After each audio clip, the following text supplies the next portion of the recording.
What's going on, guys? Rob from Heroes Avenue. I hope you guys are all having a great week. I'm actually in the process of moving right now, so it's hard for me to get videos out. I won't have Wi-Fi set up at the new spot until Friday, but that's okay because I am going to be watching Aquaman again this Friday because it opens up in the US officially. And I wanted to talk about box office predictions for this movie. This movie has just passed the $300 million mark worldwide. A lot of it has to do with the market in China, which it grossed $200 million alone. Over the 5-day stretch, it's predicted to earn $120 million plus. And that's over the Christmas holiday stretch, not just the weekend. Over the weekend, it looks like it's projected to make $65 to $70 million.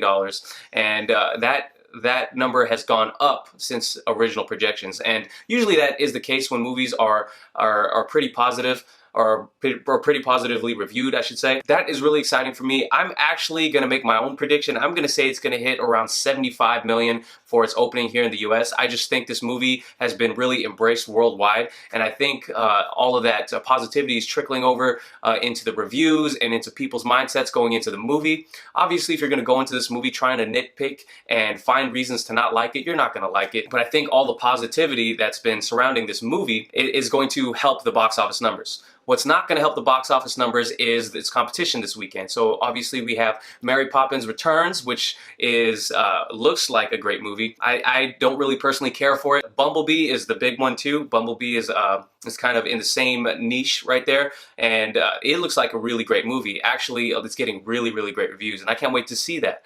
But I'm not going to see it before seeing Aquaman a second time.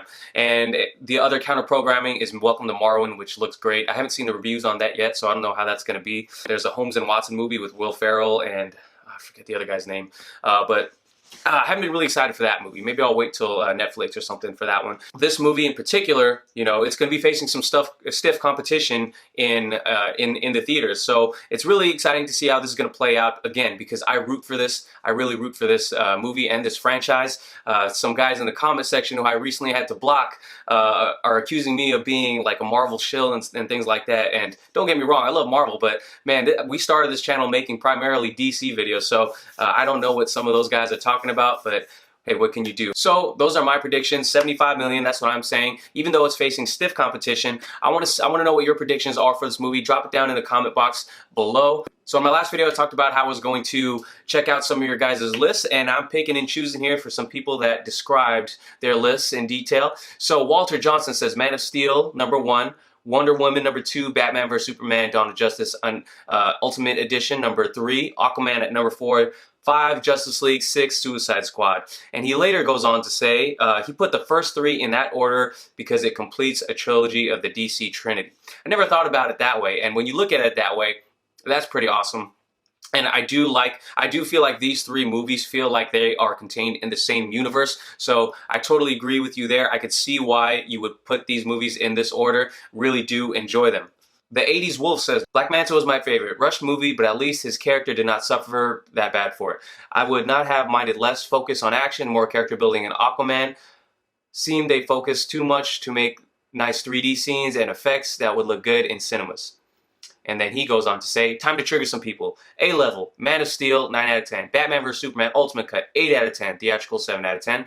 B-level movie, Wonder Woman, 7 out of 10. C-level, Aquaman, 6 out of 10. D-level, Suicide Squad, theatrical extended cut, brought nothing that made it better, 5 out of 10. F for failure, Justice Whedon League, 3 out of 10. W for who the hell knows level. What does that mean? Justice League Zack Snyder edition, question mark, out of 10. So Black Manta, definitely one of my favorite parts of this movie. His character was a little rushed, and it did suffer a little bit just because it took me a while to kind of buy into him.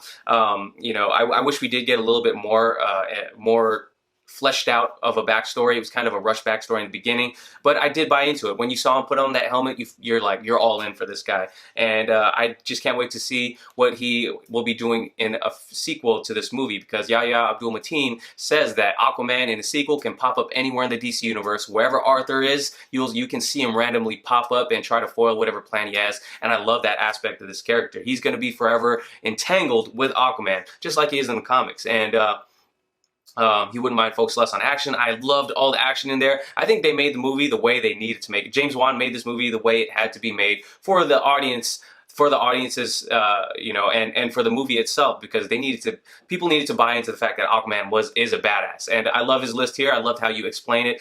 So a lot of people are going to disagree with it, and I agree with it for the most part here. So he says, Man of Steel, 9 out of 10. Love Man of Steel. Wonder Woman calls it B level. That's going to trigger a lot of people. I see what you're talking about. Aquaman, C level, 6 out of 10. And, I totally I can see your perspective. So a lot of DC fans are going to have different perspectives on these movies and their order and their ranking.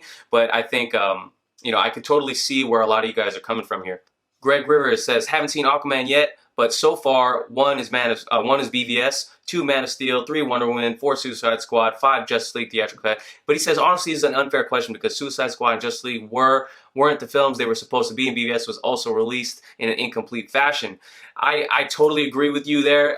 The only thing is, that's the only thing we have to go on in regards to judging these movies. So they are officially a part of our universe, so we have to count it. It's kind of like being a Star Wars fan and not liking the prequels. They don't like to count that as part of the whole saga. But I think they are being more beloved as time goes on. So we'll see how time treats these other DC movies, because we're only 6 movies in. It's pretty crazy. Colin C says, you have Wonder Woman at number 4. Whoa, shaking my head. Anyways, here's my list: Man of Steel, Wonder Woman, Aquaman, BVS, Justice League, and Suicide Squad. So I totally understand you guys who are putting Wonder Woman way up there. I think just the fact that I couldn't stand the ending, the way it ended and how they treated its villain. I think that's why I'm putting it up there. I'm putting it below Aquaman. So again, great movie. I have my little nitpicks with certain movies. Doesn't mean I don't love these movies, guys.